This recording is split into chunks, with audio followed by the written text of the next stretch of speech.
With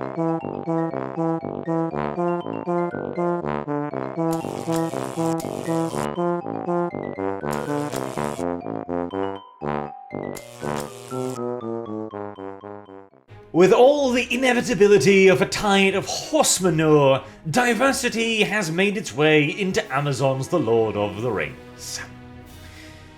Granted, this was about as guaranteed to happen as leaping off a cliff and eventually hitting the ground, yet nevertheless, God, it sucks to see, doesn't it? The next great big thing in fantasy television is already guaranteed to be more occupied with the race and ethnicity of its characters than actually, telling a good fantasy story. A story. Ah yes, that distant tertiary concern to making sure that we have enough black, Asian, brown, and Maori hobbits. Maori hobbits.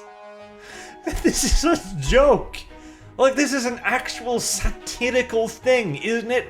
Maori hobbits. What, is The Rock going to show up on set all of a sudden with hairy feet and be like, "Yo, hobbits, I'm one of you now"? God, it's so stupid. And at this point, they're not hobbits anymore, are they? In fact, they specifically say that as well. Let's see here. Ah, yes.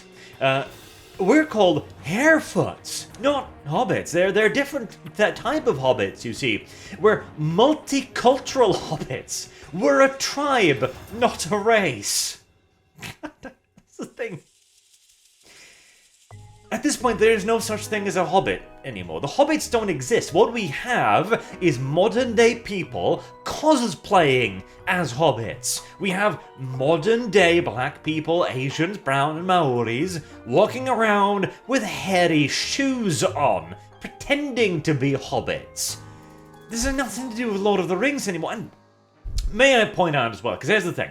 Diversity in and of itself, that's a thing that happens entirely naturally. Look back at all of the TV shows of the 80s, all of the old video games, we had plenty of diversity. The problem was, we tried to argue that point, and that was the foot in the door that the racial politicians needed to infect everything with their absolute nonsense, to the point that now the primary interest, like this guy is playing a Hobbit character. We're not getting any information about his character here. None. That's not of interest at all. The fact that he is black is the sole factor in this little piece right here. Oh, and of course that there will be a strong female presence, obviously. But diversity never comes by itself. It is always followed by this kind of interest, this kind of value system, where a character's race is far more important than his setting, his goals, his part in the plot, or anything else. And why can I say this? Because they've already changed the story. Because you see, it's a prequel to the age that we've seen in the films, about the early days of the Shire and Tolkien's environment. The Amazon Lord of the Rings series takes place in the Second Age.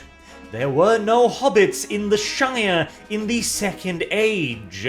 They didn't move to the Shire until, what, 900 odd years or something into the Third Age? Whenever you see this, you can be absolutely guaranteed that they will be raping every other aspect of it as well, because the story doesn't matter. It's insignificant now. What is significant is that you have people of the correct ethnicity in the popular roles. They can't just be Numenorians or elves, no. The films made the hobbits popular. The hobbits were the heroes, and so we need Maori hobbits. And of course, they're already ready with their apologia because they know this is bullshit. They know. they're not blind to what they're doing. And just before the usual full kick-off, Tolkien described Harefoots and a lot of things, stated that they were browner of skin and that they moved westward early. Yeah, about a millennia plus early, apparently. And here's the thing. Browner of skin. This is an excuse being used across fantasy right now, where they dig out like one line of text, where a character is described as dark-skinned or deeply tanned, essentially, something like that, and like, oh, that means black. No, browner of skin, as in browner, as in a relative browner, as in a relative darkening of the skin compared to this. That doesn't mean they suddenly turn into black people, or Asians, or Maoris. It simply means they had a goddamn tan. Not everything is about race. We white people, I know, cave beast Neanderthal toilet seat complexion, what was it, Evers? We change color when exposed to the sun. It's weird, I know, but there was even a recent thing in 40k with black space wolves. Space wolves hail from the world of Fenris, an ice planet, which now has Africans living on it. And not just black people either, because here's the thing. The specific group they targeted was exactly the same thing. Oh, they were darker of skin. Yes, darker of skin compared to the white as the driven snow population of Fenris. Why? Because they were a seafaring people that spent almost all of their time on massive longships out at sea. What do you think happens to white people when they're on an open boat exposed to the sun and the elements every day? Constantly. That's right. They start changing color. They start becoming really deeply tan. If you've seen somebody with really bad, like sunburny level tans before, their skin gets pretty dark, but they don't turn into Africans. Oi. My head hurts just from...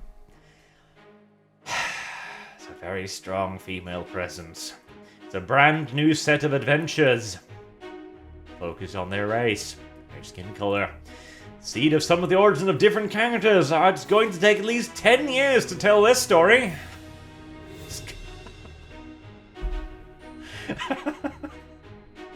Is that too? Like, they're pretending this is so deep.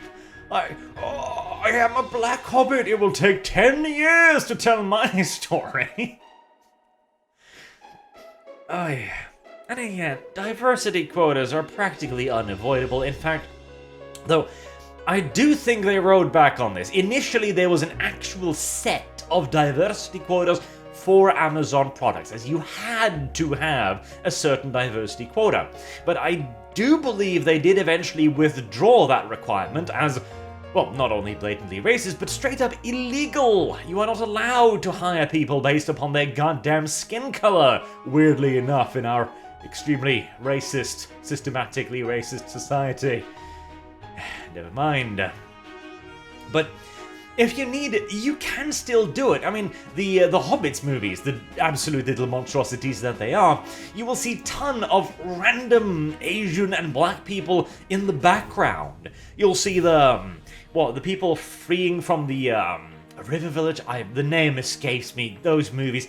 Basically, the third movie, I enjoyed that simply because it was one very long battle scene. That was it. I was completely zoned out at that point. I was like, oh, giant earthworms and trolls with trebuchets. I was just kind of watching for the spectacle at that point. But anyway, you see a bunch of these people in the background crowd. Now, it looks weird. You have this horde of European Middle Ages medieval-looking bastards, and then you've got a bunch of, blacks and Asians and, I guess, Maoris in there. It's like, okay, it's a bit weird, but that's fine. It's about as... And the thing is, too, it's immediately striking. It's like seeing a bunch of random white people in a Zulu movie wearing traditional African garb. Like, they're just standing there with their cowhide shields and their little impy spears. It's just like, yes, fellow blacks, hello. It looks ridiculous, but if you have to have it, do it like that way. But no. We need this. I suppose this one, they moved westward early. I don't know if this is in reference to... Because it's kind of like... Which maybe is seen as why Harefoots were absent in the film so far. Because, again, there weren't hobbits in the Shire at this point. I'm pretty sure they were living... somewhere in between... Mirkwood? There was a name for the place, but again, it's been a while since I read this. This is some deep bullshit background lore here, and so I'm not an expert on it, but I know they didn't live in the Shire, that's for damn sure. But they moved westward early, as in, did they move to the Shire early, or did they move away from the Shire? Because we haven't seen them in the film so far. Well, we didn't see them in the film so far because Christopher Tolkien was still alive, and he would have body blocked this shit. And yet, the moment he dies, the last person in the Tolkien estate that gave a shit passes away. Suddenly, we've got a 10-year story to tell about Black Hobbits. Delicious. It's gonna suck. It's gonna be awful, and hey, on the bright side, at least we will all get to laugh at how awful it is. Just, right now, divorce your mind from any suggestion that this has anything to do with Lord of the Rings. Do not expect the Lord of the Rings TV show. Do not expect any of the Lord of the Rings characters. Do not expect any of the Lord of the Rings tropes or storytellings. Do not expect a good versus evil story. Expect this to be a story about evil racists, about slave owners, and about the class struggle of Hobbit society. And just laugh at it. That is your only hope now. Until next time, I've been Arch. Thank you all very much for watching, and have a good day.